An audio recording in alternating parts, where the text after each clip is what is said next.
Hi, everyone. Welcome to the Hybrid Cloud Data Summit, sponsored by cloud solutions provider and hyperconverged infrastructure pioneer, Nutanix. Today's event was organized by the hardworking folks at Redmond Magazine, Virtualization and Cloud Review, and AWS Insider, who have brought together some of the best independent experts on today's topics. Thanks for joining us. I'm John K. Waters, Editor-in-Chief of Application Development Trends, and I'll be your moderator for the first of 3 information-packed sessions. Before we get underway here, I want to go over a few housekeeping details with y'all. Each of today's sessions is being recorded for later access. Keep an eye out for an email with a link to that recording. It'll be coming your way within the next few days. Each of today's sessions will be followed by a 5 to 10 minute Q&A. You can type your questions into the Q&A box at any time throughout the presentation.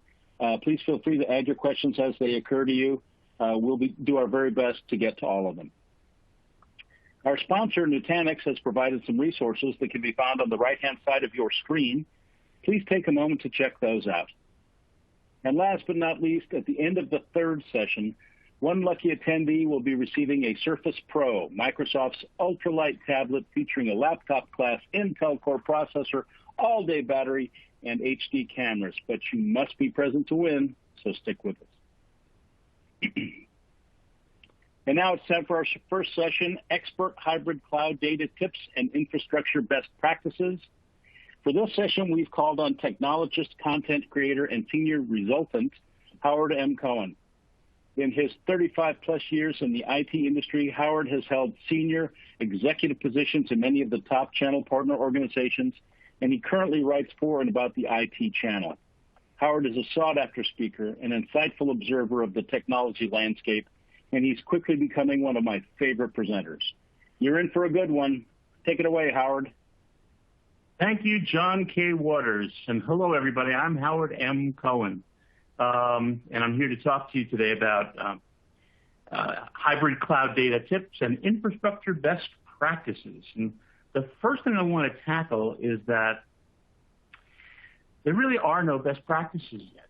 If you think about it, the practices are first now being developed. We're first really emerging with getting things done. So this is more like expert hybrid cloud data tips and infrastructure suggested practices, recommended practices, practices to think about. So you're here at a very early time, and we hope that you'll participate by sending us emails and comments about what you think the best practices are after you've had a chance to work with this for a while. Okay, so I'm here to talk about all of this stuff, but really I'd like to break it down and just kind of focus in on 3 particular words. And those words are hybrid cloud data. I think those are the 3 most important words in this title. And since I'm a writer, I'm all about words. The first word I'd like to tackle is data. Now, I noticed that Scott Becker is now on the call. He just recently joined. It's a good thing because here's his favorite slide. I try to include this in literally every presentation I do that Scott's going to be watching or involved in. But it is my data is the new bacon slide. And a lot of people hear me say data is the new bacon, and they say, what does that mean? Well, it's a good question. Actually, a lot of people say data is the new oil. Bottom line, data is something that people value highly. They just put a very high value on data, and well, they should. It helps them run their business. In fact, most people have found out that their data are among their most valuable assets. Now, for those of you who are saying your data is, you're wrong. Data is the plural of datum. Just wanted to clear that up. And actually, when you come down to it, you have to manage data based on their value relative to your other data and your other assets. It'd be foolish to spend more protecting a body of data than that body of data is worth. And that's a thought process you need to go through whenever you're planning any kind of technology project. So I just wanted to start off by clearing that up. Okay, so back to the word data. And we talked about protecting data, the security of data. It's your responsibility. We're going to be talking about hybrid clouds, so multiple clouds are involved. Your cloud providers, they'll contract to provide protective systems and devices, and that's great. But at the end of the day, the fiduciary responsibility, the responsibility to your stakeholders, that stays with you. If you think about it, if, God forbid, it's corrupted or lost or stolen, who's going to lose their job? Certainly not the cloud providers. They may lose your contract. You, on the other hand, it could be a career-altering event. So, always keep in mind the data, you're responsible for it. The other high point about data that I want to refresh, and I probably have said this in a million presentations, and you've probably seen it a million other places, data must always be encrypted, whether it's in transit between locations or at rest in storage. In other words, all the time. Why? It's the same reason that you have guards in basketball or in hockey or in soccer. If everybody gets through the front lines, that's that last line of defense. And indeed, encryption is that last line of defense. People talk about data leakage, how if somebody gets at your data, they could steal it and they could use it. But if it's encrypted, it's all completely scrambled, so they can't use it unless they have the key. And by the way, never share your key with a cloud provider. They don't need it. They have no use for it. Your payloads are not of interest to them. Never, ever share your key with anybody other than those who are supposed to use it. The other reason, though, when you have data in the cloud, to keep it encrypted has to do with the relationship with the government. And this is a best practice. Because it's encrypted, the government can come along and subpoena your data from your cloud provider. And if you look in your contract, most cloud providers will simply cough it up. They will simply hand it over. They will not resist a subpoena. I'm tempted to make 1,000 jokes right now. But they will not resist a subpoena. They will simply hand over your data, and nobody will inform you. You will never know that the government has taken your data. If, on the other hand, your data is encrypted, the government is going to have to come to you to get the key. Now, when they subpoena the key from you, you do have to turn it over. You don't have a choice. But at least now you know the government has your data. So in terms of best practices, if you learn no other practices from this session and you haven't got this already, learn this here. Always, always keep your data encrypted, whether it's in storage, whether it's traveling, and always protect and manage your keys like your life depends upon it. Okay, so we've beaten the death out of the word data. Let's take a look at the word cloud. Most of you probably remember the early days of advertising, to the cloud, let's take it to the cloud. And it's kind of like, I am the great and powerful Oz, ignore that man behind the curtain. The cloud isn't like that. It's no big mystery, okay? The best definition I've seen is that the cloud is an assembly of data centers, and they're all connected to the internet. They're all run by professionals who know what they're doing, know how to back the data up, know how to run the security software, know how to keep everything under tight management, and they provide content to users who are also connected to the internet. That's what the cloud is. It means you can get rid of your servers, you can get rid of your storage, you can give that all to the cloud. Put it all in the cloud, and you don't have to manage any of that anymore. And a lot of people love that. Which brings us to the word hybrid. Okay, so what means hybrid? Well, rather than fool around looking for definitions, I usually turn to the National Institute of Standards and Technology. NIST wrote that famous 4-page definition of cloud computing, and if you haven't read that, you must. It'll take you about 10 minutes. Just to hunt for the NIST definition of cloud computing. It is the original. It's where everything else stems from. It is the holy grail of cloud computing. Their definition for hybrid is that it's a composition of either two or more distinct infrastructures, either public, private, or community clouds. They remain unique. They're bound together by proprietary or standardized technology, and they enable application and data portability. Portability is the most important word there. Okay, the idea that you can move things around quickly. One of the things I love to say all the time is that data only gains value in motion when it's transiting from one place to another. That's the only time it picks up value. Data sitting still is just data sitting still. So the more portable we can make it, the more we can move it. The more we can move it, the more money we can make. That's a good thing. And so NIST says it's different types of clouds all working together in a single platform. Okay, so they mentioned three. I'm going to focus on two of them, really. Private cloud is all for one company. Now, notice that the definition I'm giving you here doesn't say that it's all for one company in some remote data center. The fact of the matter is that since 2012, when it was introduced, Windows Server, as an example, has been called the Cloud OS. And many people build their cloud servers on-prem. It's not a matter of where the servers are. It's a matter of how well they adhere to the NIST definition of cloud computing. Is it self-service? Is it pooled resources? Is it rapid request and release? Those are all the characteristics of a cloud. Is there a level of abstraction between the user and the technology? It's all in that definition. If your server in your prem obeys those rules, it is a cloud server, no matter where it is. And since it's on your prem, it's probably private. You can certainly configure a private cloud on somebody else's data center so that nobody else has access to it, and many people do that. So again, you have the ability to have that server, all that cloud, that system of servers, that cluster, all to yourself.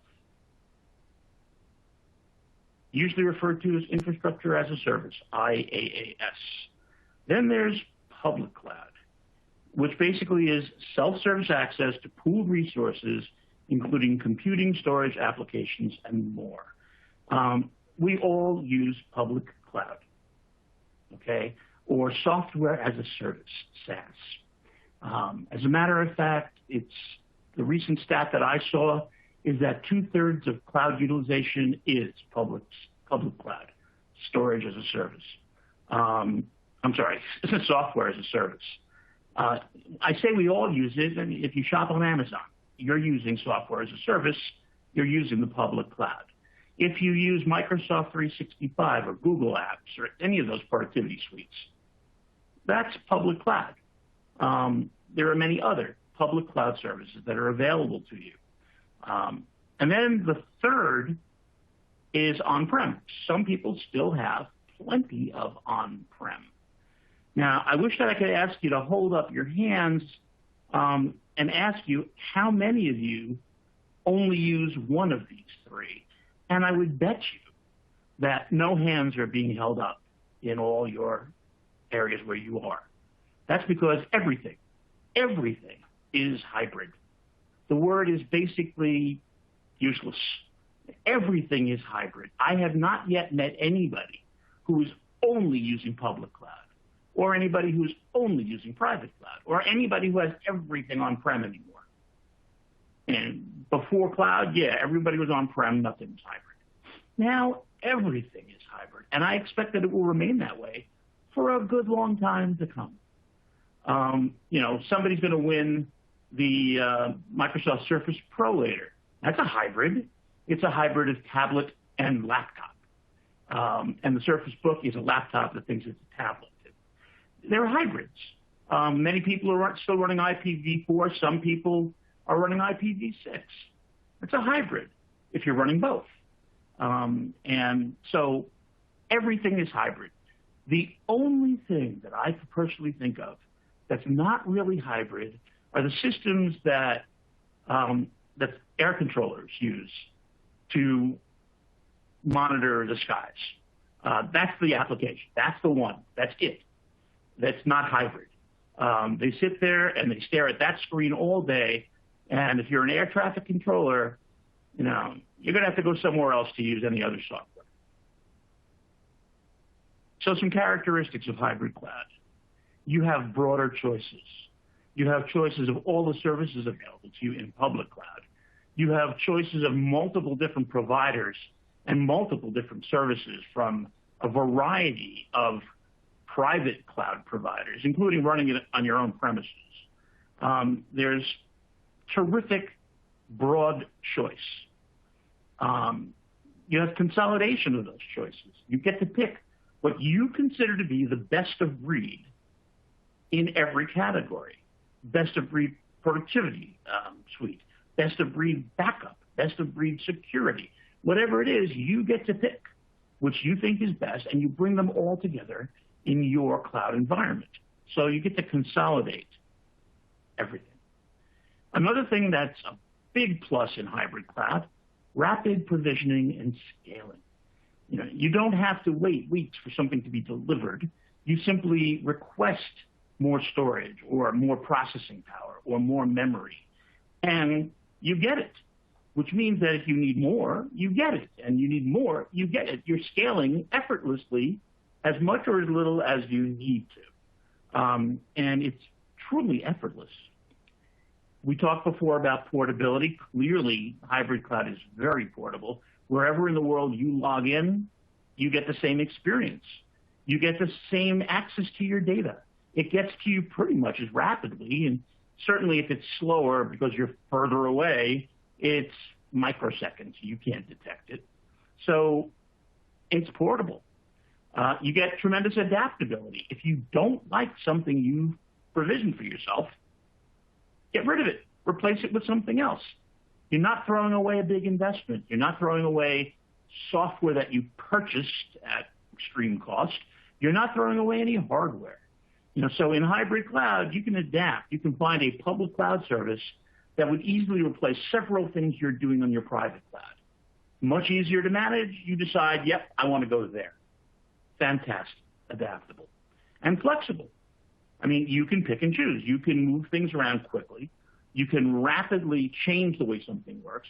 If for some reason somebody compromises something, you can immediately change all the security on it, or you can shut off access to it very, very fast. So you've got all the flexibility in the world. The key underlying characteristic of hybrid cloud is that it's an exercise in pure integration. You're bringing all these different things together in one platform, and hopefully you're making them work as if they were one. Your users don't have to go to multiple places to get multiple resources to do multiple things. Generally, you try to bring everything down to one self-service portal that makes it really easy for them to do what they do every day without moving around. If you look around you, everybody, every provider of every kind of service is now trying to be that single self-service portal by adding integration capabilities to other applications. We'll see that continue for some time to come. Another fantastic value that you may not see very much is automation. Behind the scenes, the cloud providers are making extensive use of automation to speed things up, to routinize things, and to reduce their cost of operation, which translates into the continuously reducing cost of cloud services. They're not charging you less because they feel like it. They're charging you less because they can. They have found more efficient ways of getting things done. They're leveraging automation in new ways all the time. That translates to you in the form of the price you get to pay. They perform all the orchestration. You want things to go to different places, they can make sure that they go where you want them. And they make that very, very easy. For some reason, I've repeated integration. I apologize for that. Basically, we talked in, the title of this session talks about hybrid cloud and infrastructure. Realistically, your infrastructure has been reduced to either a router in your office that everybody shares internet access on, or turns into a wireless connection that you're making from your home or a hotel or the airport or whatever. You actually live with minimal infrastructure local to you. Most of the infrastructure is provided for and managed by your cloud providers. Now, if all goes well, there is a potential for you to enjoy unified management, bringing everything together under one console. And that's really, the ultimate goal. Relatively achieved here and there. It is certainly a best practice to get to that quote-unquote one pane of glass, but we don't always do it. And more tools are coming out to help you do it. And eventually, we will see development of platforms that lock it down completely. I look forward to that. That'll be interesting to see.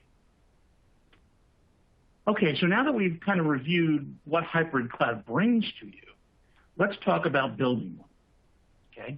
Building a hybrid cloud environment.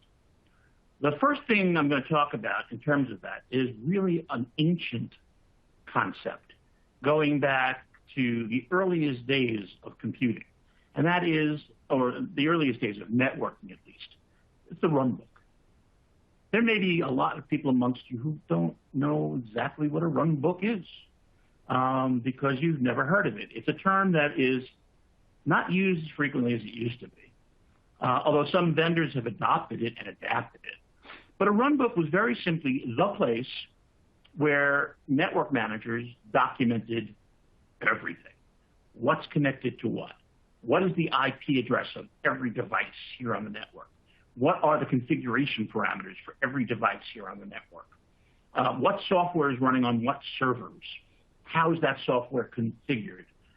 What are the master passwords for everything? Now, obviously, that makes the runbook something that needs tremendous protection, but you need to have a single source of truth when it comes to everything on your network so that when something goes wrong, you don't suddenly have to scramble to figure out where everything is, what did what, who installed that, do they remember what password they used, do they remember what IP address they assigned?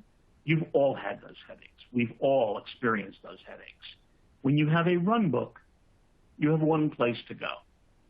And my reason for bringing it up is simply to emphasize the importance of documenting everything, especially in an environment where you're using multiple cloud services. You're using a private cloud service over here, some public cloud services over there. You may still have things running at home. You may even be going multi-cloud, and you're using more than one private cloud provider or public cloud provider. So each of those has different parameters, different perspectives. You need to know what you did with each of them or what your people did with each of them so that when the time comes that you need to make changes or adjustments or solve problems, you've got the information you need to do it. The next step is policy development and governance. And I say that this is a foundational block of networking because I've watched what happens when companies don't do it, when they go organically into business. Now remember, I come from the time when all networks were installed organically. The original Apple networks, the original 3Com Ethernet networks, and Cordless OmniNet. A lot of those grew up organically. People just kept on installing stuff. And when something went wrong, oh my God, we spent days crawling through it, trying to figure out where it went wrong. We want to do better. And today, those who document everything do better. Those who establish their policies up front do better. The whole purpose of having a firewall, what does a firewall do? A firewall enforces your security policy. Well, if you don't have a security policy, your firewall is useless. You have nothing to enforce. And that's true of your entire network. If you don't have policies for acceptable use, policies for who has access to what, role-based access controls, then you don't have a foundation for the political layer, the personal layer of your network. Start off with the policy that will undergird your ongoing governance of your entire network infrastructure.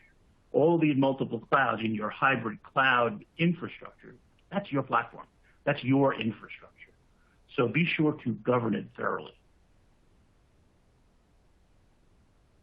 Now I'd like to share with you, going back to days of old, some hybrid homilies, things to remember when building your hybrid cloud environment.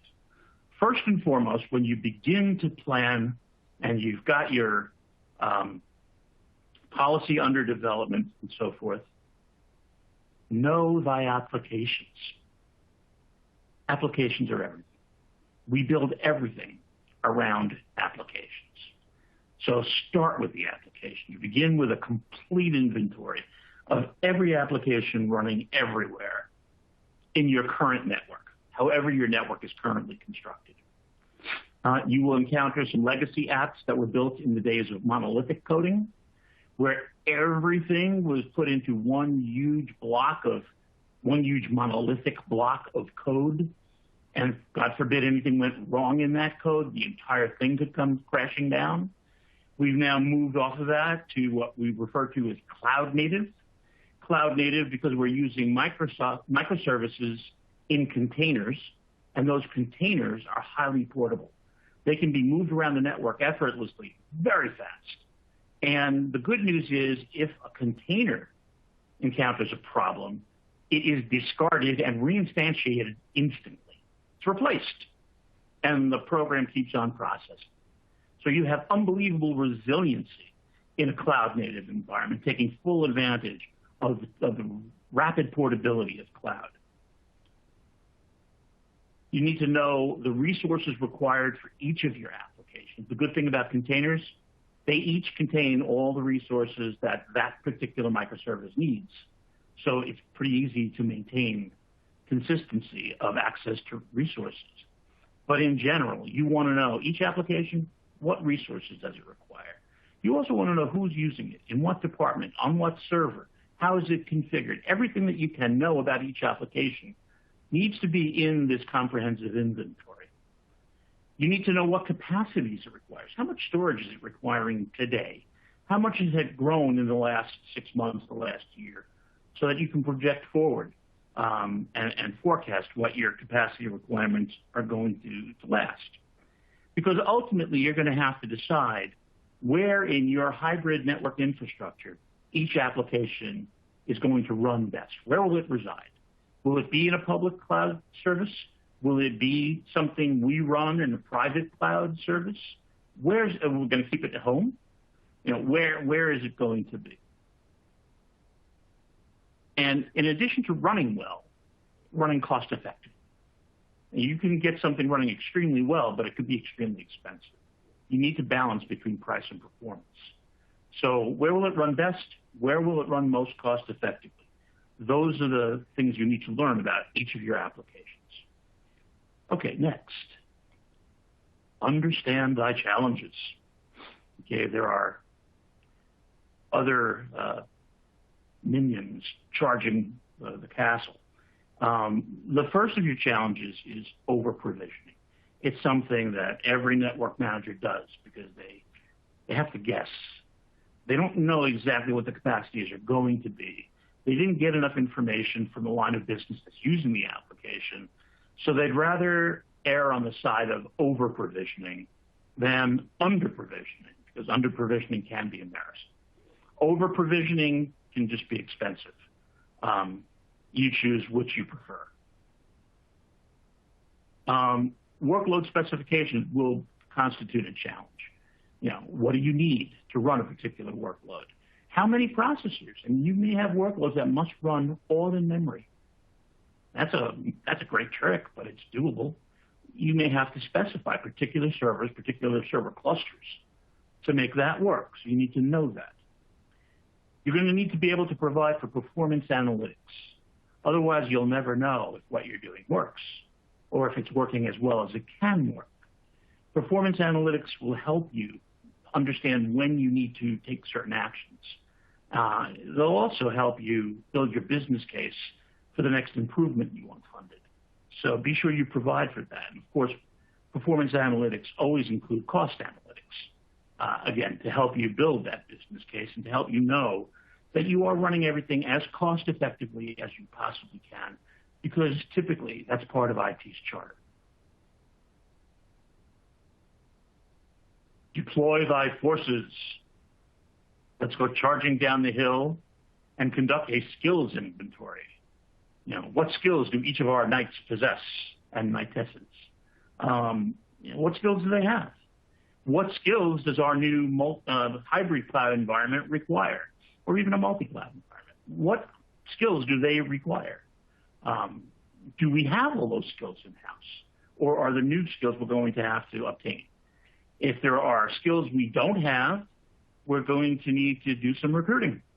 So we need to plan out the recruiting that's going to take to find people with those skills. Or we need to build training plans to take our existing people and bring them up to speed on the skills we need that they can have to expand their capabilities, which is always a good thing, and be ready to have all the skills required to run our hybrid cloud environment. And of course, if anything should go wrong, we need to always have contingency plans. That means, are there partners out there that we can engage temporarily to pick up the slack if we lose some of our skill sets due to people departing, natural disasters, etc.? There have to be contingency plans in place to always be able to provide the services and the skills required at all times. Now, what do you think this guy's going to tell us? Choose wisely. I love that. He chose poorly. There are hundreds of services. Actually, there are probably thousands of services. It could be millions of services for all I know. But the point is there are tons of services. And each one has something to say for itself. Each one has various different capacities, features, things you want and need, idiosyncrasies. Some of them run across all platforms, and that's terrific. Some only run across one or two platforms, and you're very limited if you choose to use those services. But you may need them. They may be unique in the marketplace. Some are particularly designed for hybrid. Some are even designed for multi-cloud. Great. If indeed you've built that and you need that or you plan to build it, take a look at that and, keep in mind that you have that capability. They all have different specifications, so you're going to have to figure out how to marry them all together. Many of them have available APIs to make that easier. APIs also expand your opportunities. The reality is with a good API, you can connect things to things and create new automations that you never thought of before. You can create environments that are far less dependent upon users, which means far less exposed to potential user error. Not saying that people make mistakes, but they often do. They also all have different cost structures, and they vary broadly from one to one. You may be deciding between Amazon Web Services, Google Cloud, and Microsoft Azure. And you may find that they all have a particular service. And so that's making your decision harder. Well, before you walk away, go deeper, dig deeper, and find out what they mean by that service. The name that they give the service doesn't necessarily mean that it's the equivalent of the same name on another service. Different people interpret things differently. And you may find different services under the same name. You may find the same service under different names. So you have to dig deeper. You can't just look at the list of names and go from there. You've got to be much more circumspect than that. As we have more and more cloud services emerging, this gets more and more complex.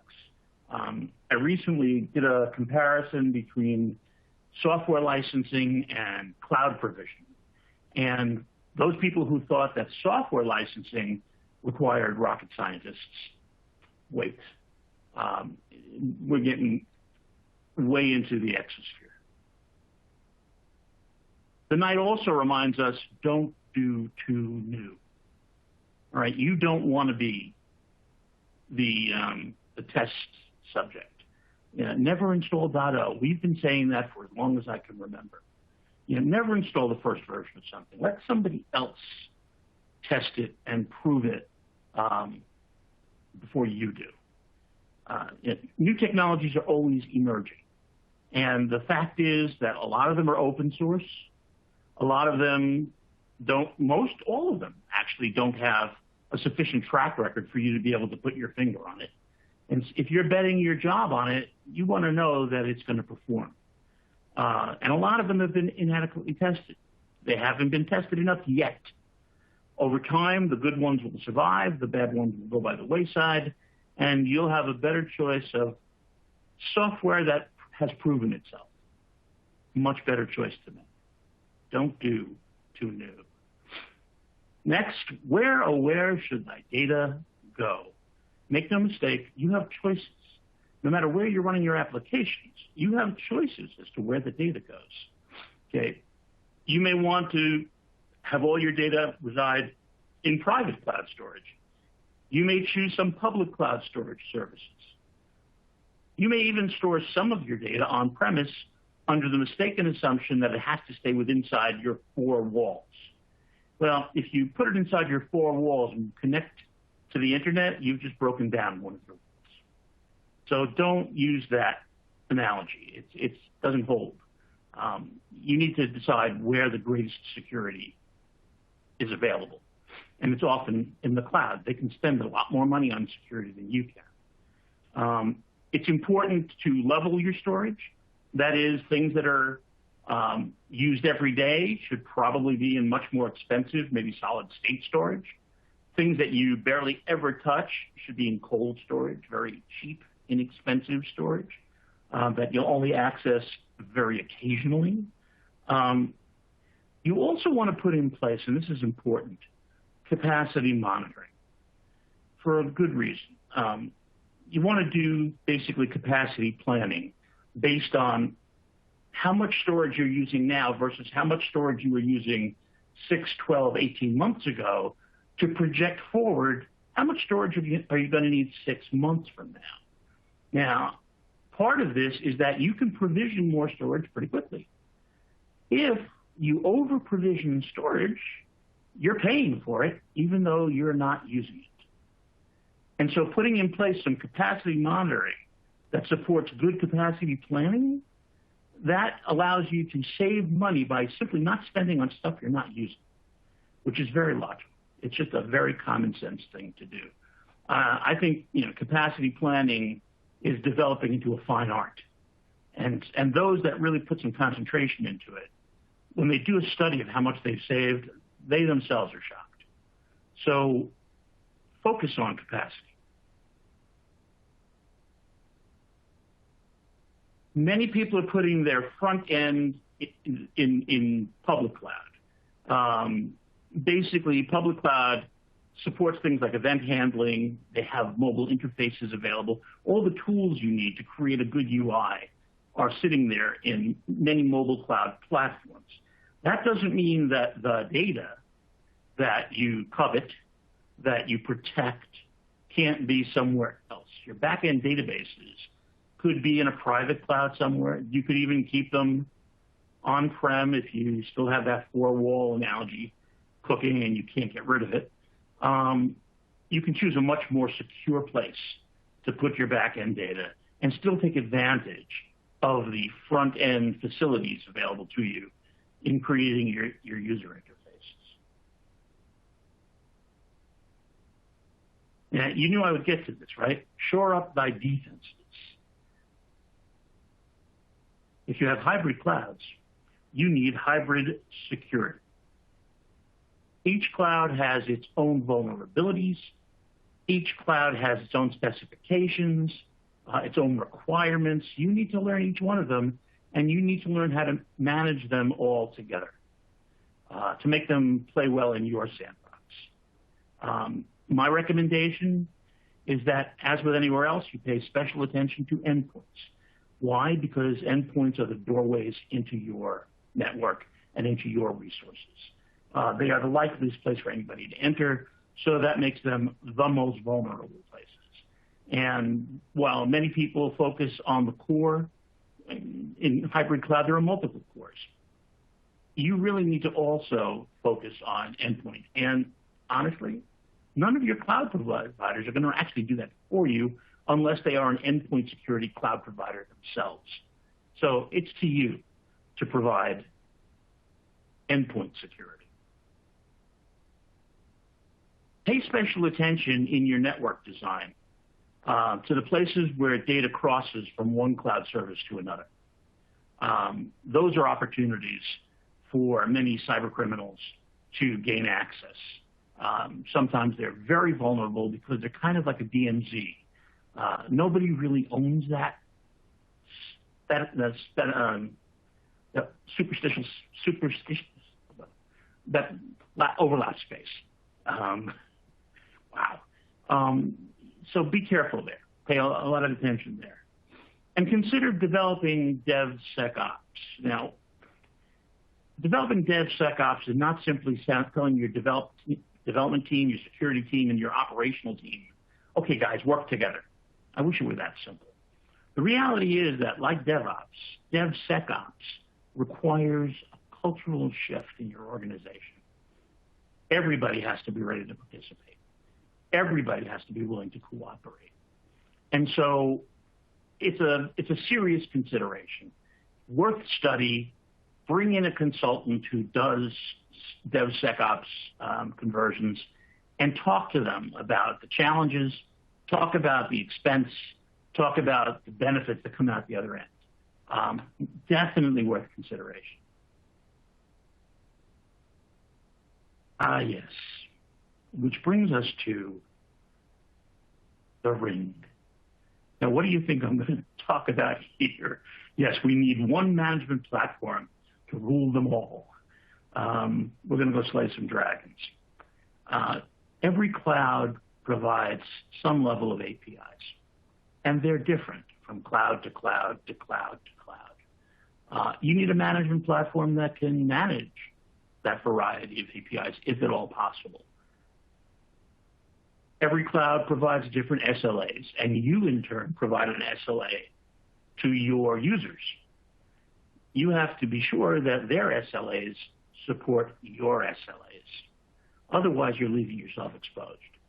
So study those SLAs. Come to understand them before you start promising specific service levels to your user community.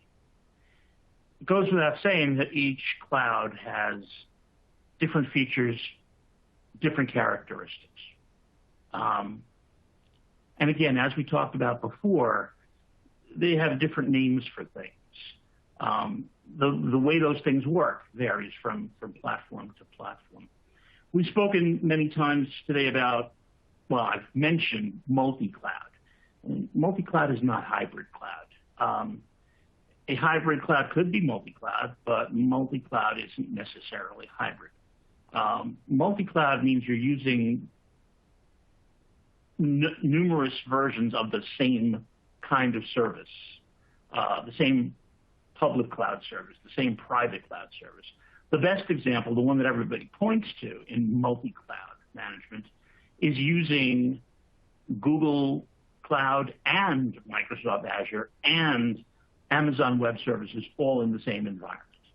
And it definitely adds layers of complexity, few of which we haven't spoken about in this session, which is good. But you need to be aware of them, and you need to pay special attention to them. And you need to be constantly monitoring those differences because they change. And when they change, you may want to change. And so somebody's got to stay on top of those changes at all times.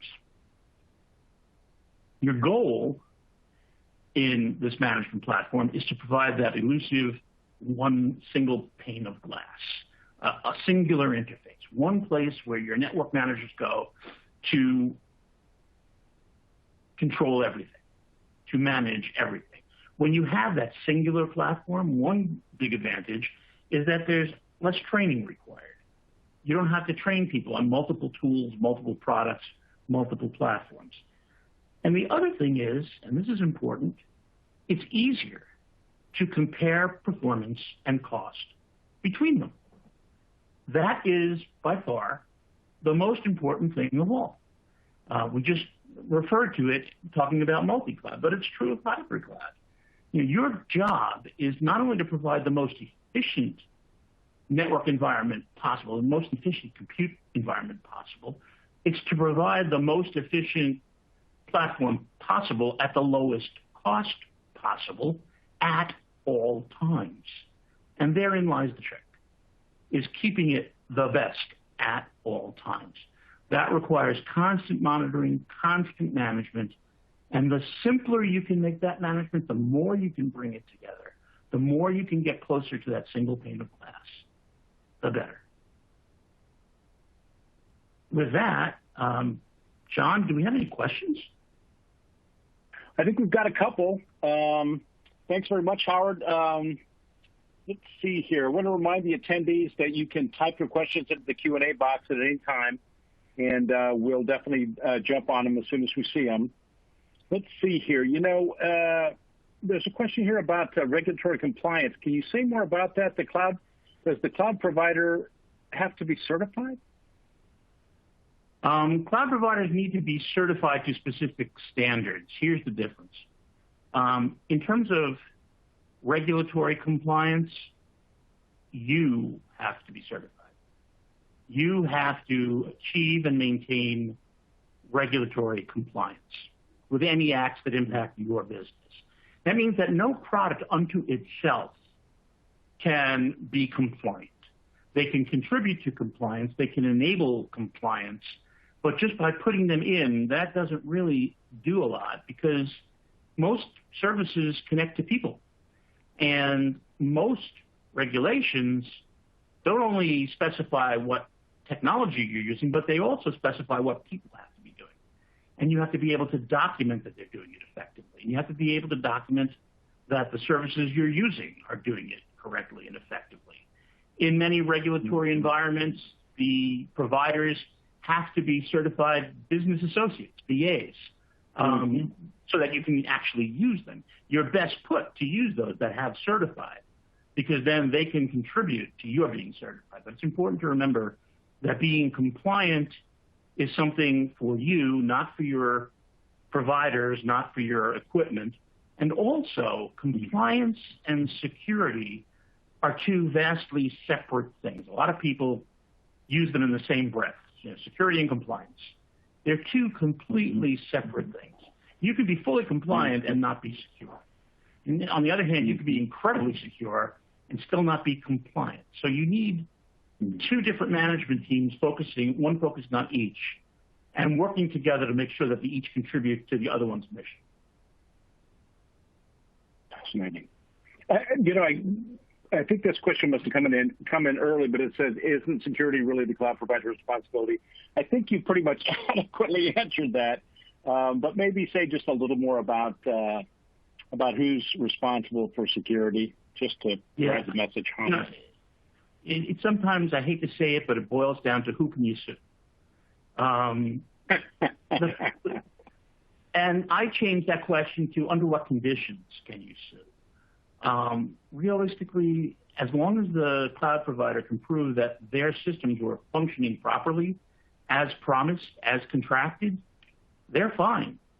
There are, if somebody, for example, were able to compromise one of your endpoints and get in, and even if the cloud provider couldn't prove it, you'd have to prove that it wasn't before you'd be able, they're innocent until proven guilty. It's very difficult, if at all possible. And realistically, as I said during the presentation, it could be a career-threatening event. So you really don't want to have that take place. Here's one. You mentioned a few times how important APIs are. Maybe say again why they are so important. Sure. Application programming interfaces. Try and picture, let's use one that you can all relate to. You're sitting at your remote monitoring and management console, and you're watching your customer's network. Okay. And all of a sudden, one of the little lights turns red. There's a router in trouble, and you see it, and you do a quick investigation to see what's going on. What do you do next? Well, you know that you need to action that alert. So you swivel in your chair, go over to your ticket console, and you enter a new ticket, copying in all the information. That's a lot of typing. It's really easy for you to make a mistake. It's also incredibly inefficient and time-consuming. Wouldn't it be great if your remote monitoring and management system could talk to your ticketing system? That's an API. An API connects those two together. And so it gets the data from the RMM, translates it into the way that the ticketing system needs to see it, and conveys it to the ticketing system. That's a small example, but you get the general concept. It enables different products, different software, different applications, different platforms to exchange data with each other and to continue processes between each other. And I think that's incredibly, it's so obvious how incredibly valuable that is when you think about how much human time you can save and how much human error you can eliminate. Fascinating. I think that's all the questions we have for now. Remember, folks, you can put your questions into the Q&A box, and maybe Howard will have a chance to follow up later on. But that's all we have time for now. I guess I had one quick question. So if you don't think people know what a runbook is, do you think they know what a homily is? Yeah, because I think there are religious environments in which you encounter that word. Some people still live in Pennsylvania. They would know what a homily is. Yeah, good point. Well, good point, John. Well, thanks, Howard. Let's see. We'll just wrap it up here. I want to thank our presenter, Howard M. Cohen, for a great session, and our sponsor, Nutanix, for making it possible. We're going to take a short break now, and we'll be back at the top of the hour for our second session, Top Hybrid Cloud Data Do's and Don'ts, presented by IT thought leader Joey D'Antoni, and moderated by my esteemed colleague, David Rammel, Editor-in-Chief of Virtualization and Cloud Review. I know this is going to be another great session. Now would be a good time to check out those resources on your console provided by our sponsor, Nutanix. And remember, during today's third session, we will be giving away a Surface Pro 7 tablet, so stay tuned. Thanks, Howard. Bye for now. Okay, welcome back, everyone. Thank you for being here. Thank you to our speakers, my fellow moderators, and of course our sponsor, Nutanix, for underwriting this summit and allowing us to bring you this great content.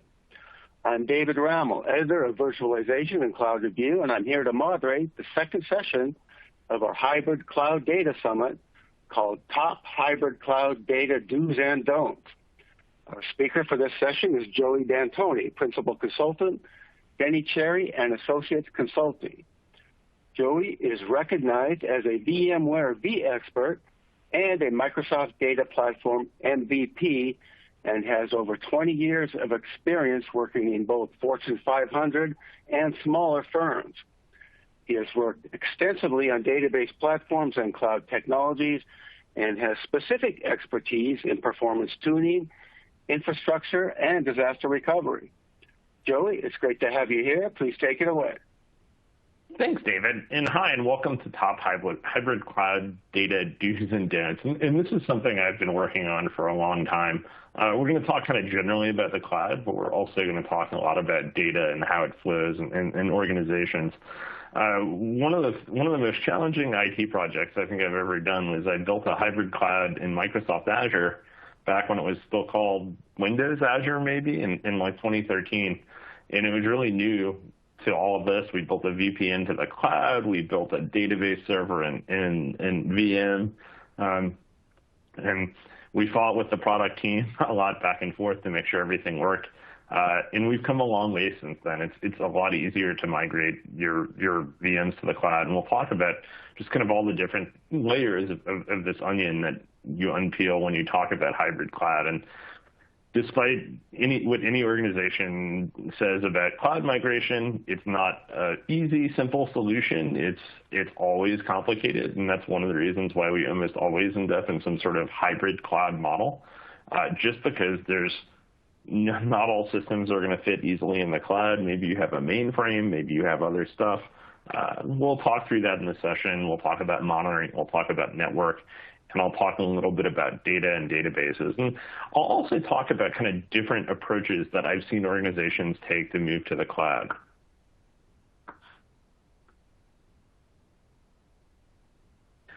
Like I mentioned, I'm Joey. That's my ugly mug. You can read my column at Redmond Mag as well. So some of the challenges of hybrid cloud, and first let me step back and what do we define as a hybrid cloud environment, right? This can be multi-cloud, especially something we see in larger and larger organizations. Some of those are multi-cloud by design. Some of those are hybrid/multi because some division wanted to do things in Google Cloud or maybe Amazon, and the IT organization wanted to move things to Azure. But the first crux of the problem that we have is that there are two different security models that we have to deal with, and this is kind of brought up in the last session about the differences in security in the cloud. And I think the first step you want to think about when you talk about cloud security, and we'll cover this in some more detail, but is that it's almost like if you're used to using VMware or Hyper-V, it's almost like putting your hypervisor or your vCenter right on the internet. Obviously, there's more security involved in that. We can protect things, but you're exposing your control plane and those APIs and those sorts of solutions as a default to the internet. So you need to think about how to protect against that. You need to think about just how to plan security and who needs to have access and what needs to have access. And we'll talk through that as well. You can have two or more potential different network models. One of the things that I ran into last week, we kind of had a new potential client, and they were just asking about, hey, can we migrate a few database servers? Like, how hard is this going to be? Is that, one of the things you have to do before you migrate a single server into a VM in the cloud is you really have to think about what your network architecture is going to look like, and that comes down to several things in terms of networking, security, just IP space to make sure you're not having overlapping IP space. And these things can dramatically affect the security stance of your cloud model, and they can also affect the cost if you don't do things well too, and we'll talk through that. Each cloud provider has different APIs and automation, and this is something that can be one of the benefits of maybe picking a third-party solution to do some of your deployment models. I know a lot of customers are really like to use Terraform because Terraform is kind of an open source infrastructure automation language, and that allows you to interact with a wide range of APIs, whether it be Azure, AWS, even VMware, or even some physical providers, so you can even deploy physical machines with some of the things Terraform does. Alternatively, like if you're using a hybrid solution like Azure Stack or Amazon Outpost, where you have a representation of a public cloud provider in your on-premises environment, you may want to stick to that cloud solutions because you can just have one different approach. And then finally, I think the other challenge, the two big infrastructure challenges I always tell people are networking and storage because they're pretty different in the cloud. I find networking is a little bit easier mainly because you have the ability to kind of easily tear it down. Storage, once you get a lot of data stored, it becomes a lot harder to move. Even though the networking in the cloud is great, if you have to move 20 terabytes of data, you still have to move 20 terabytes of data. So I think having a good understanding of the different types of storage that are available in your cloud and are going to be key in understanding how you use those different storage types and in where you use those different storage types. And I think one of the other things, and it's not addressed on the slide, but is understanding your organization. For any of those of you who are in IT management or have a management focus, like you're an architect, you really need to think about the skill sets that you have and in your organization and how you can deploy those and where they're going to get the most benefit. Because having the skill across multiple environments is always going to be a big challenge, and skills are probably your biggest challenge in all of this. So some other hybrid cloud challenges. I've been a consultant now for about 8 years, I think. My last real non-consulting job I was an architect at Comcast Cable, and one of the things I did that was my job before we built our own cloud there, which was kind of a fun project, but one of my jobs was to make sure we could understand what everything in our environment cost. And this is a really cool exercise. It took a lot of time, and I had a lot of conflicting numbers, because when you have, for example, a building with a data center in it, but it also has employees, how do you balance out the power and cooling costs for the employees versus the servers, and who needs what? So you're going to have two different cost models. You're on-prem. If you're a really mature organization like that, you may have a pretty spelled out costing model. In my experience as a consultant with other organizations, it's pretty rare that an organization can tell you exactly how much they can charge. So that's one challenge you're going to have is just understanding the costing model. The other side of that costing model is cloud challenges, right? So I like to call this the single bill problem, and it's a management problem more than anything else. But your management now gets a single bill for the cloud, and it looks really expensive. It's got all of your charges on it: your network egress, your VM your VM compute utilization, your VM storage cost, other storage costs, storage utilization, all the little things you didn't know that were billed as line items. They get billed as a single bill, and I don't think the cloud's particularly more expensive than an on-premise environment, and I think in a lot of cases it's cheaper. But at the same time, your management gets that single bill. So one of the strategies you want to have before you go into this hybrid cloud implementation is understanding how those costs are going to be presented and taking advantage of governance options like resource tagging that allows you to identify what departments or what applications or which developers are responsible for the cost of which cloud resources. That can bring some clarity to your bill and help you better explain the high cost. The other challenge, I think, is dealing with legacy systems on premises. There's been some efforts to be able to migrate mainframes. It's not something that is broadly used that I've seen. Most customers that have mainframe systems still run them in on-premises data centers. And usually when you have a mainframe, there's also a bunch of other systems that hang off of that. And how you manage that in terms of a cloud deployment, like are you going to move those systems into the cloud? Are you going to report from the cloud against that mainframe? You could have high network egress charges around that, which we'll talk a little bit more about how that works later. But just dealing with those legacy systems and how you manage them can be problematic. The other scenario here is then managing two different monitoring systems. You may have your own monitoring system on-prem from a third-party vendor. It may work in your cloud, and we'll talk a little bit more about this later too, because I think it's a really important thing. Or the other thing you can do is take advantage of the cloud monitoring solution, even in your on-prem environment. So one of the solutions I've used is Microsoft has a solution called Arc for VMs, and Arc for VMs allows you to effectively do the same monitoring you would do in Azure of VMs that are not in Azure. So they can be in your on-premises environment, or they can be in AWS or GCP.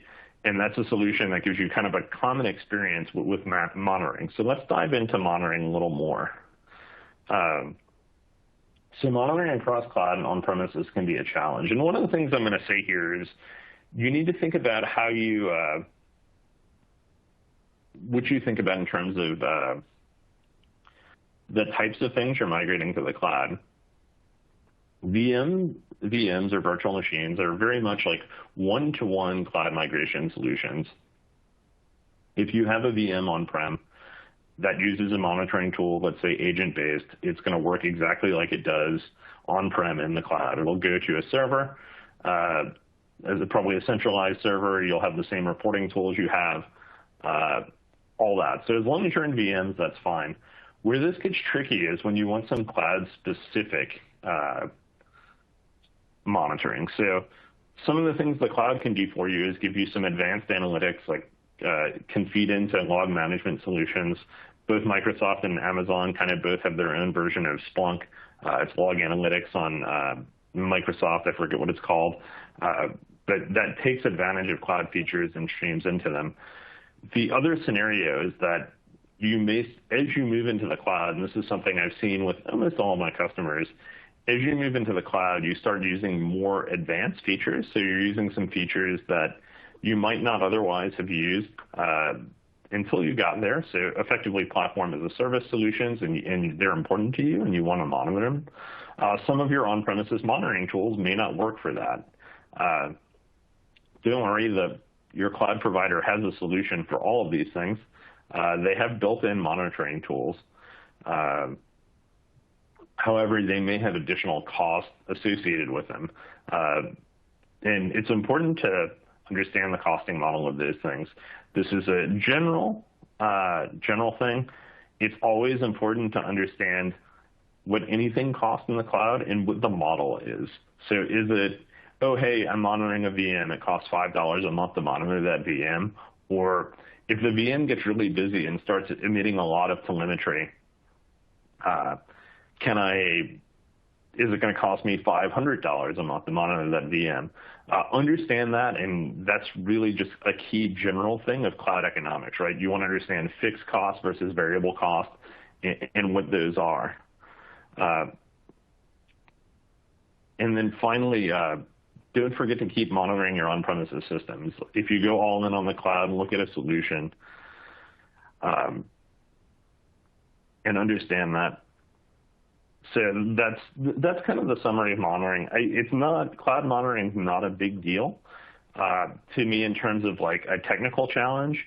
It's more an organizational challenge as to thinking about a solution and kind of blowing past the smoke of the vendors, because a lot of vendors will say they'll have a cloud solution and it really just monitors VMs. So if you're going to go beyond VMs, it's important to understand that. So why does the hybrid cloud even happen? And I have a couple of stories here. Not all systems are easily moved to the cloud. I mentioned the mainframe. I also had a really weird labeling system that required a hardware key. And this is a $4 billion medical device company, and we couldn't ship product without this labeling system that ran on SQL Server 2000 on Windows 2003. And this was in like 2011. We were still running the same system, and we couldn't even virtualize it because it had to have a hardware key. Those kinds of systems definitely exist in companies, right? Like when you're not an IT company, shipping product is your most important thing. And if you can't ship product because you have to run some system on Windows.old, you still have to run Windows.old and figure out a way to run it. Some applications you have may be business critical and or face political challenges in migration. I see this a lot too, where an organization will have something important, something like maybe a billing system or maybe any kind of a customer relationship management system that the application team is really hesitant to move to the cloud. So those systems tend to get left behind. And then finally, a lot of times cloud migrations will start at relatively small. So you might just have the idea where you want to migrate a subset of systems. You might be looking to do some monitoring systems in terms of IT solutions, whereas if you're not doing that, maybe an IT management system, any sorts of small systems, this is how migrations typically start. It's almost like a curve. Like there's a gradual build up and more stuff will get added. And then eventually, as your organization matures in the cloud, you'll grow there and you'll start kind of building all new systems there. But hybrid cloud happens almost everywhere, especially if you have a large data center footprint. It's just simply really challenging to migrate all of that to the cloud. I don't know how many of you have ever taken part of a large-scale data center migration project or data center consolidation project, but those things are really challenging. And even though the cloud gives us a bunch of cool automation and APIs and easy ways to deploy stuff, it's just never that trivial in terms of actually doing the migration.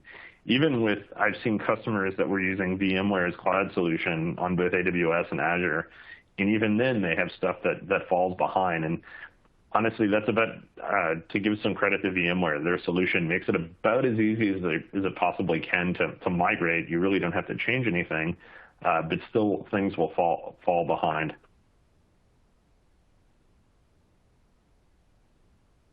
So what is a hybrid cloud? The first thing you need in order to have a hybrid cloud is to understand some kind of network connection to the network provider. This could be as simple as connecting to your email provider like Office 365 over port 443.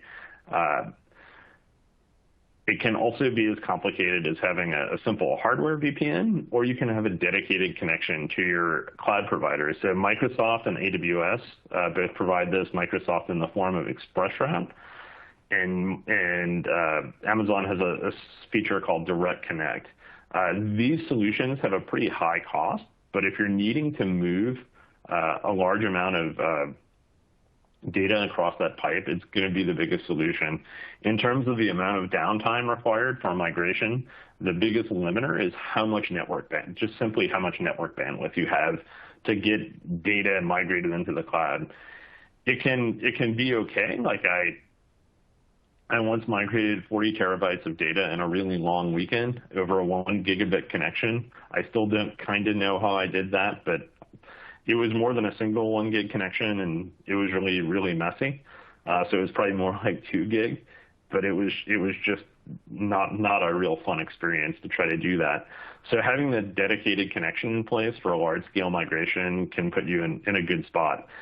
These things are pretty expensive. You have to pay both your cloud provider, your ISP, and if you're at a hosting provider like Rackspace or any of those other big colo providers, you might have to pay them as well. So understand what the costs are. This can also limit your downstream egress costs potentially, but having this solid network connection in place is really the first part of any kind of a cloud solution. I spend a lot of time talking about networking here, and it's not by accident. I didn't accidentally put in the networking slides heavy. It's really the first thing you need to do and plan before you really do anything else.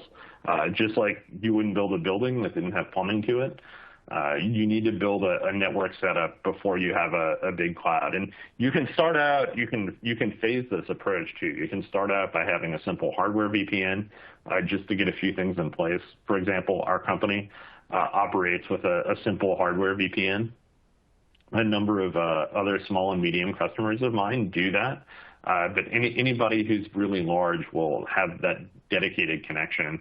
And I've even worked with one company that lives in a data center that sits between an Amazon data center and an Azure data center in Virginia, and they have a cross connect between the two systems, and it's all fiber optic and very fast. That would be the other extreme in terms of cost from our setup. That's a few $100 VPN that we have. But getting that dedicated connection in place is probably the first thing you want to do. So you want to work with your network engineering team. You may face challenges doing this if you're working with a third-party provider because they don't really like you to move out of their solution and into the cloud. But just be aware that there can be some lead time on this. Technically, it's not that challenging. If you have full control, you can set up a VPN connection in a couple of hours.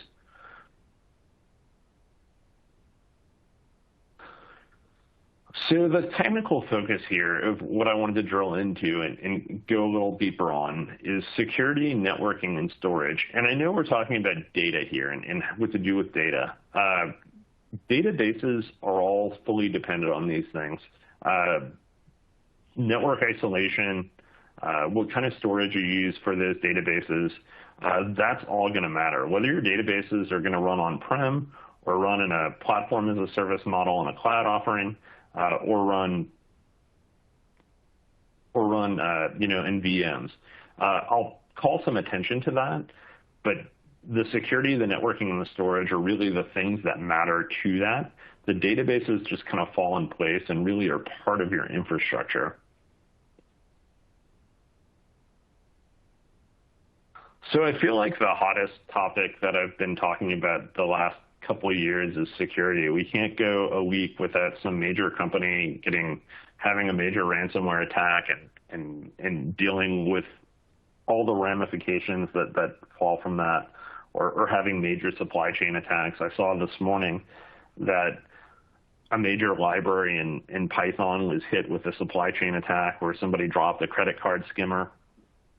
A credit card skimmer and I think some other PII gather solution into a major Python library. So that basically puts anybody who uses Python in their application at risk.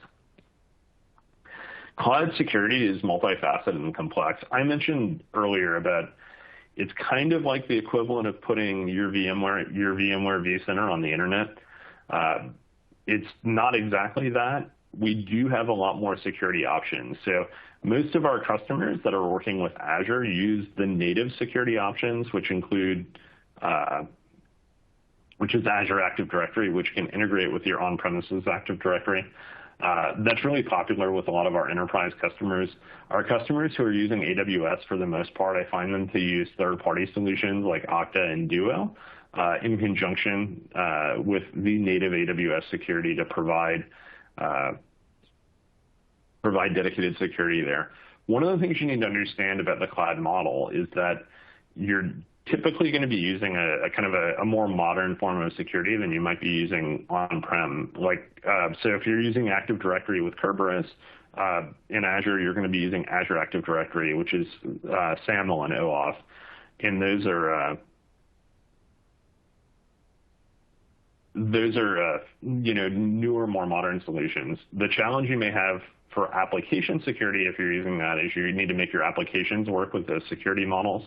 But just in terms of basic cloud security, you're not going to see that much of a difference.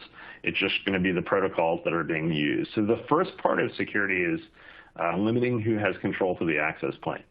This is most commonly known as role-based access control, and we'll talk a little bit more about it on the next slide. We have lots of different roles, and this authorizes who in your organization can do what. These cloud permissions tend to be very IT-focused because in general, when we're talking about control plane, you're not really necessarily needing to have business users go into the cloud and do something. They need to be able to authenticate into an application, but they don't need to be able to deploy a VM or make changes to a storage account. So it's important to understand those things. And control plane access is really the first point of security. The other thing you want to ensure is that anybody who's logging into your cloud management console has a multi-factor authentication. You don't want people to just be able to attack and use password spraying. The second part I think that's kind of important is understanding cloud identities and what applications can and need to do. I'm fresh off passing an Azure security exam last week, so a lot of this stuff is really front of mind for me. But so with application identities, if you've worked in a Windows world for a long time, you can almost think of this as the functional equivalent of a service account for a Windows application. So an application in your cloud platform is going to get assigned an identity, and if it needs to authenticate to any other cloud resources or get approved to access a resource, you're going to use that managed identity that you gave it. And one of the things that's important to frequently audit, because this happens a lot, is that you don't overgrant those permissions. You always want to follow a least privileges model where you're providing only what those things need to have, and not so much anything over that. General best security practices, but the same thing applies in the cloud. These application IDs sometimes, especially if you're deploying through normal means, they'll get over-granted a lot of permissions, and I think it's important to kind of monitor. And there are tools out there that'll do it. Part of Azure Active Directory solution is they provide access reviews. If you're on a premium tier, you can even use privileged identity management and limit when those things can go in. So you have all sorts of controls there. This also leads into network controls and firewalls. In our last session, we heard a lot about endpoint protection, and the clouds do a pretty good job of monitoring endpoints. They give you controls, they give you audit logs. I know both Amazon and Azure have endpoint management solutions that can collect and log data from all those endpoints, so you can see anything that's authenticating.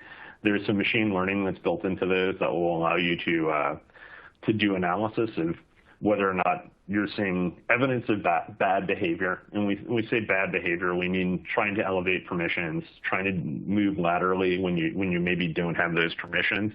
Those are the kind of things you'll see, bad actor applications trying to do. Networking and firewalls kind of builds on that, though, because you have control and you can prevent the amount of lateral movement that any given application or solution does. So understanding that is really important. I think the other thing I want to mention here, since we're talking so much about hybrid, is that really the first thing I do in any kind of a hybrid deployment, especially for kind of a legacy hybrid deployment, is get a domain controller into the cloud. That should be an Active Directory site for you. So once that VPN is in place, I want to be able to authenticate users up there. I don't really want to have that traffic going back and forth.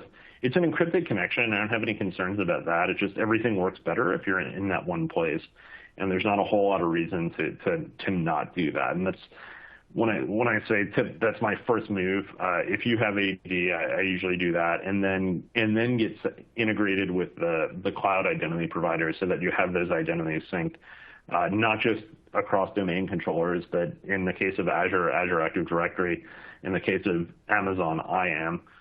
And then finally, my last word on this slide about cloud security is if you're using Amazon S3 for storage, please don't just grant access to the public internet so that you can be breached like so many others have.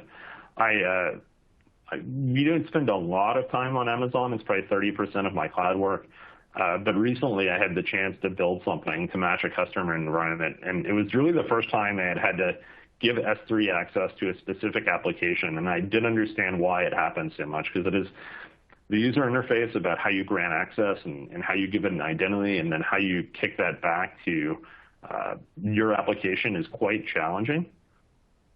So I do feel sympathy for developers as to why there are so many open S3 buckets, but just don't do that. So it's the easiest way in the world to get breached right now. Or if you want to have an open S3 bucket, leave some phony data out there and let the hackers take that. Just to dive a little bit deeper on cloud security and talking about role-based access control, some of this is going to depend on your provider, but the general concepts are the same. And some of the same concepts, if you've worked with Kubernetes, some of these same concepts will apply. By default, there are kind of like three main roles: reader, which can obviously read and see what any resources are and list resources. Contributor, so contributor can typically create resources but not assign permissions. And then finally, owner, who can also create resources but also assign permissions. Depending on the type of cloud resources you're deploying, there are very likely to be specific roles that are associated with those types of resources, and those roles will carry with them specific RBAC permissions, and you want to understand what those roles are and what they've been assigned, which gets really difficult at scale. And this is where having audits and using some of the security tools that are built into the cloud providers can give you a good idea of when permissions have been over-granted. Understand your identity provider, and by all means have MFA. Multi-factor authentication is probably the single best thing you can do in terms of enhancing your security stance. We have it on all of our accounts at DCAC. It becomes a lot easier to set up in a cloud world because you don't have to stand up servers or anything. Potentially, you don't even have to buy another solution depending on what provider you're using. But it depends on that. Understand encryption and monitoring. So one of the things that I think is cool about the cloud, in the last session we talked some about meeting regulatory requirements. And one of the most common regulatory requirements across industries I see, and frankly a little bit useless, is encrypting files at rest. Encrypting files at rest is good. It means somebody can't run off with your files and without an encryption key open those files. The most common scenario we discuss when discussing this is if you had a database server, somebody stopped the services and copied the files to a thumb drive. They could not open those files on a different database server unless they had the keys. So these are important things to understand. But for the most part, all of your cloud storage is going to be encrypted by default. And then understand how you monitor that encryption so you can understand if those things are getting decrypted. The other thing to note is you want to understand if there's a key provider on your cloud. This is something that I frequently use in the form of Azure Key Vault. HashiCorp also has an open source tool called Vault. Those have separate security mechanisms from the rest of the cloud, which means you can hopefully you can store secrets there that only even admins can't necessarily directly access. So you can have additional layers of protection that will allow you to keep secrets out of your scripts and code. And this really matters a lot when you start to do automation.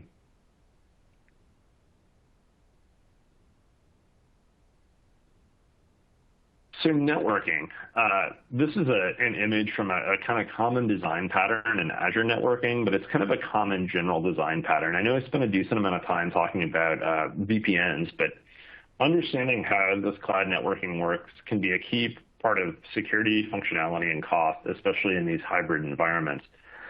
One of the things that's so important, and I run across it a lot more with my Amazon customers than I do my Microsoft customers, is that Amazon charges just about every place they can charge you for bandwidth, they charge you. So any downstream bandwidth for Amazon is extremely metered and billed. And I've never had an Azure customer complain about bandwidth charges. Almost all of my Amazon customers have, and their prices are kind of the same. But like in Amazon, any data that travels between availability zones, any data that travels between regions, more importantly, any data that travels back to on-premises is going to be billed. So you really want to think about your network architecture. Like, for example, you don't want to have, let's say, a database server that's in the cloud that's got maybe, big tables, and there's a big report that's pulling a whole lot of data back and running from a reporting server, or worse yet, somebody's desktop on-prem and pulling back 2 gigs of data or 20 gigs of data every day. That's just going to add up, and you're going to have a nasty surprise on your cloud bill.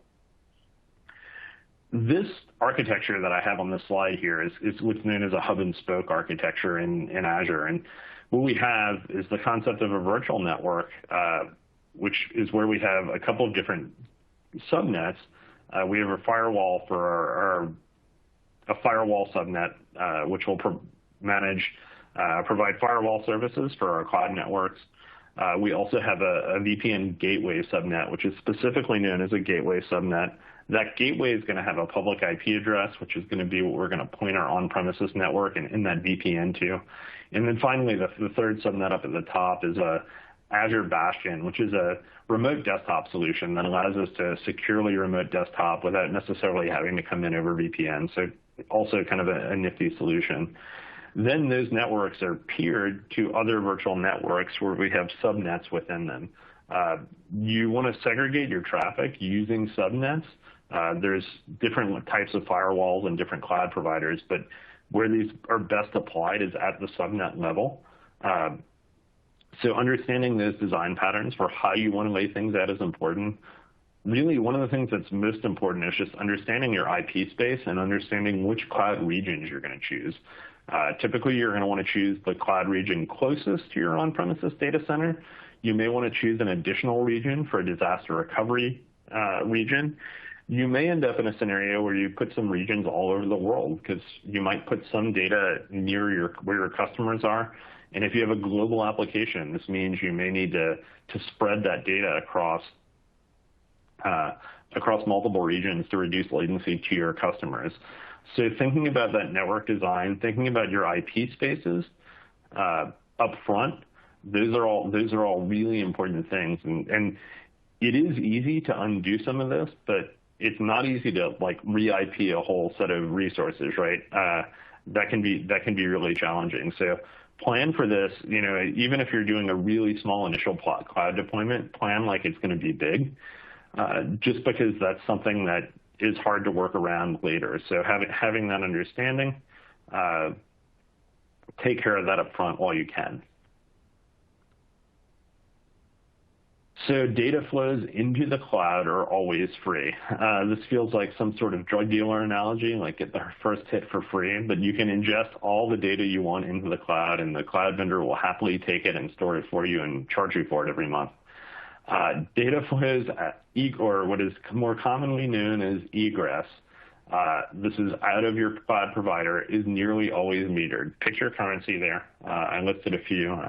Those are all the ones I remembered the keyboard shortcuts for. Out of cloud, so what that egress charge means can mean a lot of things. It can mean between cloud regions.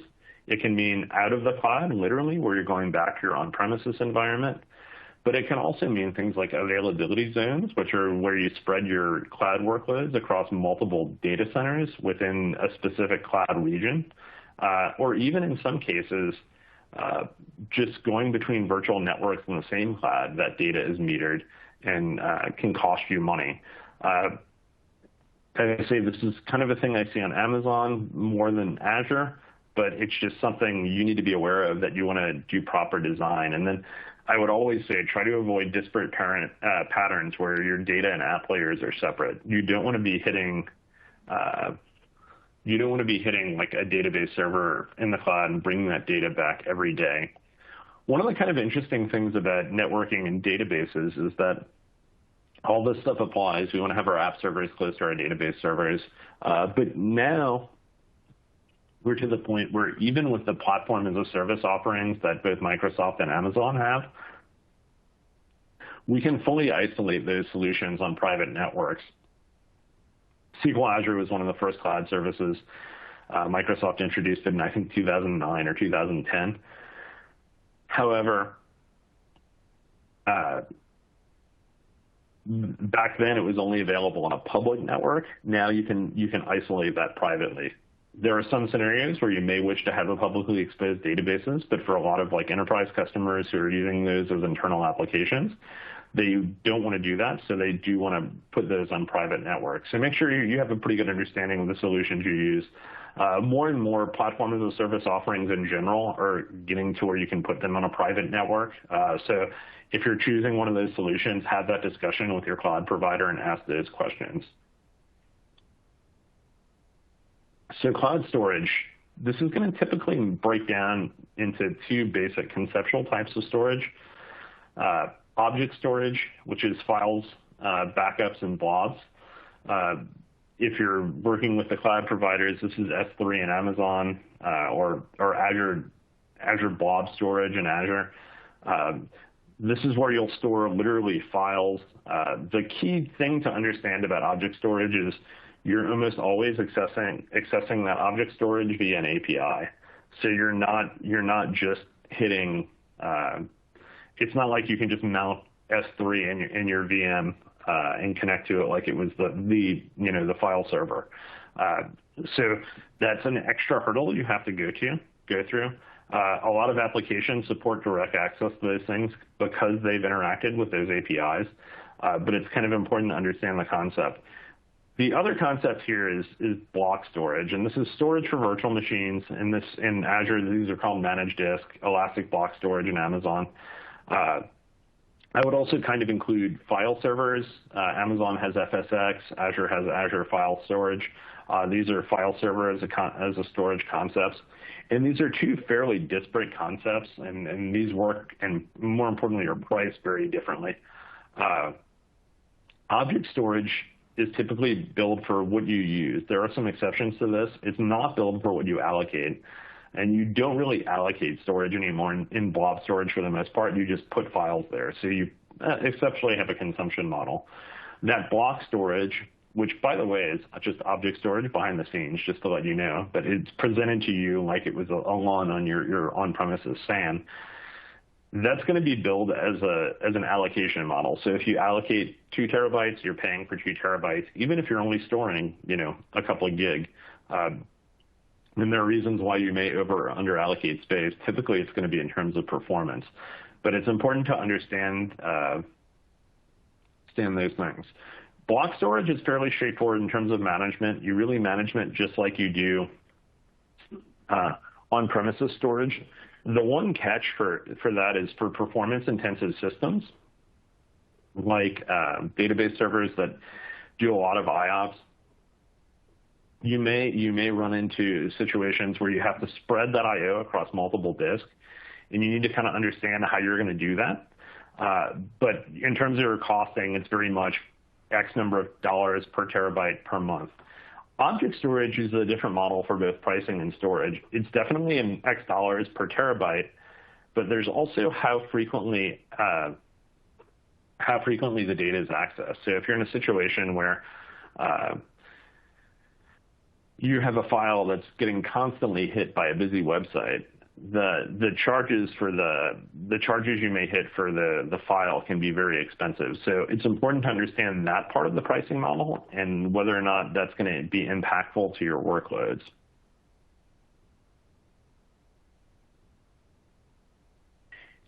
And just to wrap up, unless you're a startup, your cloud environment is likely hybrid. So if you're a startup, you're probably building everything brand new in the cloud. You don't have any legacy applications. You have whiz-bang developers.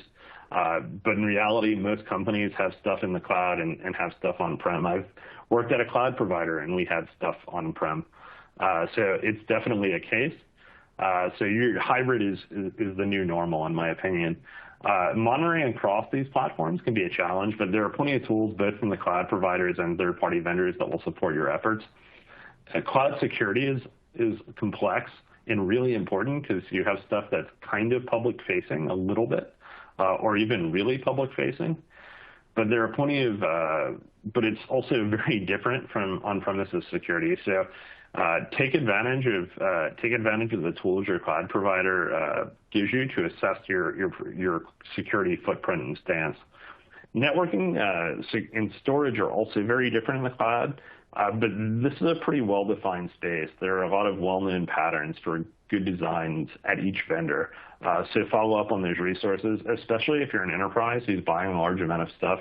Your cloud provider will probably give you some consulting money. Take advantage of that. It can help you get started and on the right track. All right, David, do we have any questions? We certainly do, Joey. Great stuff as always. Thanks for that presentation. And I'd like to remind the audience that we can answer questions until about 5 minutes to the top of the hour in order to give you a short break before the next presentation, so send them on in. And let's get right to it. First question in the Q&A box is, what are my options for network connections into the public cloud, and what is the best approach for a medium-sized organization? What about an enterprise? Good question. So, like I mentioned, you have the option of, just using a VPN appliance, and that's going to give you a pretty simple connection that's going to go over the public internet. It's secure, it's encrypted between you and the cloud provider. If you're a small and medium business and you really just want to start moving some stuff into the cloud, or not even moving, but building into the cloud, that's probably the way to go. If you're a larger organization and you need to move large amounts of data, and more importantly, you possibly have the need to move a lot of data back downstream from the cloud, so you have data flows that are going back and forth, by all means, you're going to want to get a dedicated connection, and you're going to have to work with your cloud provider to do that, as well as your ISP. And if you don't have your own data center, you may have to work with your data center provider for that. Some data center providers have those things in place, and you can just lease them for a number of months. Those are like the really big ones. Sadly, that's not that common, so you may have to buy a lease longer than you anticipate needing it. Okay, great. Next question. How do you map your on-premises security into a cloud model? Is everything a one-to-one ratio? Sadly, no. This gets kind of complicated. The first thing I almost like to say is, especially upfront when you're starting to build stuff, who has access to your data center, who has access to your vCenter, who has access to your network control plane. Those are the first people who need to have access to your environment. And then as that grows, you can better deploy security and have a good understanding of what additional people, what applications need identities, what VMs might need identities to access other cloud resources. Those are all some things that you can think about. But initially, you want to get started with the folks that are building the stuff. It's not necessarily going to be a one-to-one thing, just because, your business users probably don't have a whole lot to do in your cloud control plane. Okay, great. I'd like to remind the audience that we have plenty of time for your questions, so send them on in to take advantage of a one-on-one opportunity with a cloud data expert. The next question reads, what are the first steps an organization should take when planning for a hybrid deployment? Networking, security. So you really want to think about the network space. That's kind of the first step, I think, and that's stuff you can do on a whiteboard. You want to get your network engineers in a room and have those folks map out, what your IP ranges are in all of your on-premises environments. The other thing those folks are going to help you do is map out if you're going to, when you're going to the cloud provider, which regions you're going to want to use, where you're going to have the closest connections, and they'll also potentially have the relationships you need with your ISP and such to help you get that direct connection if you need it. So networking is my first start, and then start to look at security and map that out. Who's going to be your security admins in the cloud? Who's going to manage that? What are you going to use for multi-factor? Those are the things I would look at. Okay, great. Next question from the audience comes from Todd. He asks, any tools you can recommend to monitor traffic throughout the on-premises and throughout the cloud resources? Yeah, I think any of the providers that provide, broad-based networking solutions. I've had customers using Quest. I've had customers using, I'll say their name, don't laugh, SolarWinds, that have been really happy. I've also had customers using the native solutions in terms of like Microsoft or Amazon, Microsoft Monitor or Amazon CloudWatch. I think both Microsoft and Amazon have those built in such a way that you can even run them back on-prem now. And if you're looking to just monitor network traffic, the built-in tools are really a great way to do that in terms of just overall throughput. Okay. Joey, you mentioned that monitoring is an organizational rather than a technical challenge, and one of your 4 main challenges faced in hybrid cloud implementations. And I moderated a previous session in which the presenter emphasized that whatever you spend on monitoring is worth it. Do you agree with that? Absolutely, I agree with that. Having observability and monitoring, and this kind of ties back into the security thing, but it also ties back into the uptime of your application. The more data and information you have, the more you can isolate problems. One of the challenges we had a customer where they had a pretty bad attack, and they're a small company, and they were on kind of the lowest level of a lot of things in their cloud platform, which didn't give us a lot of the monitoring we would have had if they were on a higher level. So what we're doing after the fact, we're kind of flying blind in terms of, what actually happened in this breach. How did they cover it? And just, I think one of the terms we didn't talk about enough in general is observability. And that's, what can we observe? How can we understand it? Those are all really important things, and they give us both a lot of insight into how things are being utilized. And in a cloud world, that utilization becomes really important, because if we're oversizing, we want to know it, and we want to be able to downsize and save money. That's one of the reasons why we're paying for the cloud. So I think, yeah, it's absolutely, and the reason why I say it's an organizational challenge is it's broad. And you typically have to get a lot of groups to agree with each other on a common tool. And there may not be one common tool for everyone, right? You may still end up with a couple of specialist tools. So bringing all of that stuff together can be an organizational challenge.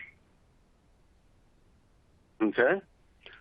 Kind of along the same line, I've seen other presenters emphasize the importance of MFA, just like you did.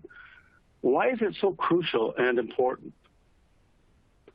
There have been a lot of attacks. I know particularly on Microsoft because of Office 365 and some of the ways they have policies set up. And I'm presuming these happen on Amazon, where anybody can figure out what my login for Azure is. It's my email address. And then they can just start spraying passwords at it. Because I have MFA force enabled on Azure, if you try to log into my account, and good luck guessing my password, it's 64 characters. But if you do, and they're random, if I get in, if you get in, I'm going to get notified that you got my password right, and I'm okay. And I'm going to see that notification, and you're not going to be able to complete that authorization process because you don't have my phone or my face, which are the two things that are required for that.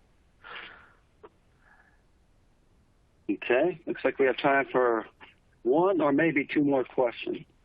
John from the audience asked, do you have any suggestions for disaster recovery testing best practices using multiple cloud providers? Don't do it. Okay. Yeah, use multiple regions in the same provider. That's my go-to. Unless you're really big and really good and you have a lot of people. So all these problems we've been talking about, security, monitoring, storage, networking, they all get like 4 times, not just 2 times more complex. They get like 4 times more complex when you go to another cloud provider. And that's kind of a serious statement. The one thing I'll say is if you want to have like a presence in another cloud provider to maybe give you like a static web page in the event of a disaster, that's fine. I strongly recommend against doing DR across cloud providers. I know there are a couple of industries that have regulatory requirements around it. I've heard of some banks in Switzerland. In that scenario, things are a little different. I would look at a third-party solution like Zerto, or maybe even using Azure Site Recovery. Amazon doesn't really have their own DR as a service. You can go from one to the other. Really, really hard to do multi-cloud well. Okay. Well, it looks like that's all the questions we have time for. Thanks again, Joey, for a great presentation and answering those questions. Thanks, David.